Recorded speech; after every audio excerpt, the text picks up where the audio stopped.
আমাদের যে পরিমাণ গাছ থাকা প্রয়োজন সেই পরিমাণ গাছ সারা বাংলাদেশে নেই, এবং সেই কারণেই শহীদ জিয়া যে কর্মসূচিটি শুরু করেছিলেন, দেশনেত্রী খালেদা জিয়া এই যে বৃক্ষরোপণ কর্মসূচি থেকে এগিয়ে নিয়ে গেছেন, আমরাও অনেকগুলো কর্মসূচির পাশাপাশি আমাদের এই কর্মসূচিটাকেও সারা দেশে আমরা এই কর্মসূচিটা চালু রাখতে চাই। সব ধর্মের মানুষকে সাথে নিয়ে দেশ পুনর্গঠন করতে চায় সরকার, বলেছেন প্রধানমন্ত্রী তারেক রহমান।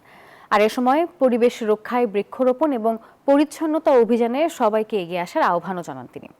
বরিশালে বিভিন্ন কর্মসূচিতে এসব কথা জানিয়েছেন সরকার প্রধান। ইব্রাহিম আজনবীর ক্যামেরায় সাইফুল ইসলামের রিপোর্ট। সকালে গুলশানের বাসভবন থেকে সড়ক পথে বরিশালের উদ্দেশ্যে যাত্রা করেন প্রধানমন্ত্রী তারেক রহমান।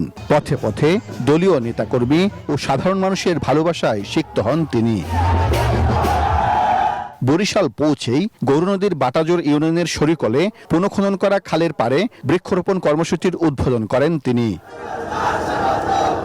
প্রধানমন্ত্রী বলেন, দেশে যে পরিমাণ গাছ থাকার কথা সে পরিমাণ নেই। বৃক্ষরোপণের মাধ্যমে পরিবেশের ভারসাম্য বজায় রাখতে সবাইকে এগিয়ে আসার আহ্বান জানান তিনি।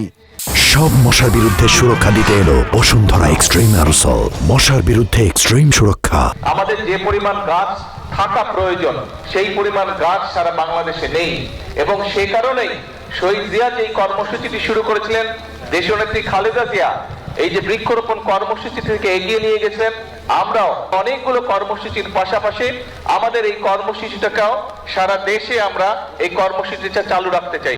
পরে ফ্যামিলি কার্ডের উপকারভোগীদের সঙ্গে মতবিনিময় কর্মসূচিতে যোগ দেন তিনি। প্রধানমন্ত্রী বলেন, ধর্ম বর্ণ নির্বিশেষে সবাইকে সঙ্গে নিয়ে দেশ গঠন করতে চায় বিএনপি সরকার। আমরা দেশে সকলকে শান্তিতে নিয়ে চলতে চাই। দেশে আমরা সকল ধর্মের মানুষকে একসাথে নিয়ে শান্তিতে আমরা চলতে চাই। আমরা যদি ধৈর্যশীল হই, আমরা সকলে যদি ধৈর্য সহকারে চলি, তাহলে আমরা আমাদের এই দেশটাকে আমাদের প্রত্যাশিত দেশ হিসেবে গড়ে তুলতে পারবো। সরকার প্রধান জানান, নারীদের শিক্ষা ও অর্থনৈতিকভাবে স্বাবলম্বী করার জন্য ডিগ্রি পর্যন্ত বিনামূল্যে অধ্যয়নের সুযোগ নিশ্চিত করা হবে, আর মেধাবী শিক্ষার্থীদের দেয়া হবে উপবৃত্তি।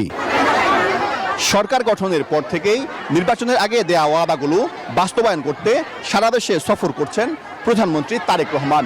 তারই অংশ হিসেবে বরিশাল সফরে কয়েকটি কর্মসূচিতে অংশ নিয়ে প্রধানমন্ত্রী বললেন, আগামী 5 বছরে ফ্যামিলি কার্ড, কৃষক কার্ড সহ নানা প্রতিশ্রুতি বাস্তবায়নের মাধ্যমে জনগণের ভাগ্য উন্নয়ন করতে চায় বিএনপি সরকার। সাইফুল ইসলাম, নিউজ 24, গৌরনদী, বরিশাল।